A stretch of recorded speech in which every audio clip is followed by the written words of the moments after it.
So with some clients, you'll notice that they have a few gaps in the lash line, just like this one here, where a couple of lashes are missing, so there's fully a gap, so there's nowhere to apply lash extensions to.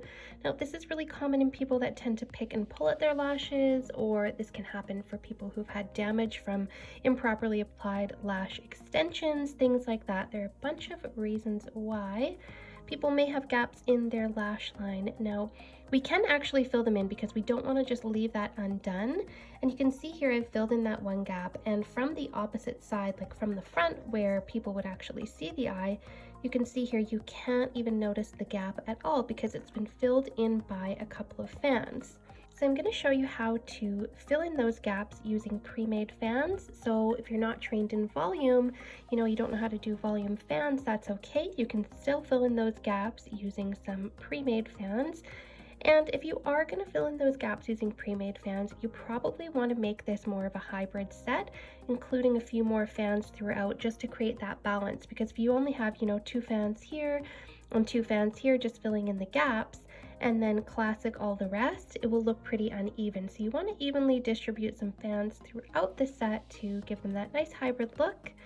And of course, when you're applying these fans, you always want to make sure that the weight and the length are safe for the client's natural lash.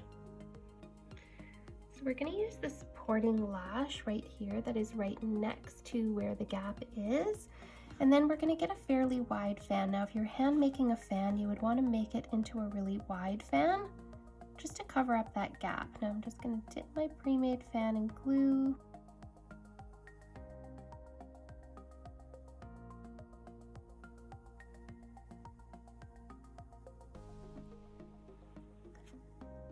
And I'm going to apply it just off to the side here and kind of angle it in towards where that gap is. So I kind of want it leaning a little bit in towards where that gap is, putting it off to the side a little.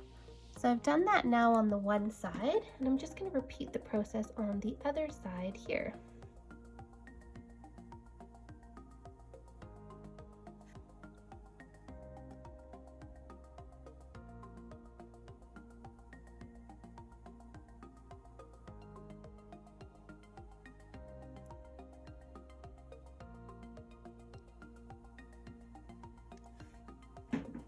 You can see how I just sort of angled those lashes in towards each other, and now how those 2 fans are actually crisscrossing across each other and covering up that gap in the lash line.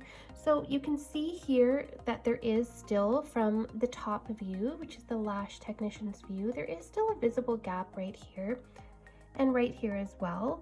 But when you actually look at the full and completed set from this side, like I showed you at the start, you won't even be able to tell the difference. And this is such a great way to just temporarily help fix those gaps in the lash line. If your client does have gaps, you want to figure out why that's happening and try to address that and try to fix that for going forward. But this is a really great temporary fix to just cover up those gaps in the lash line.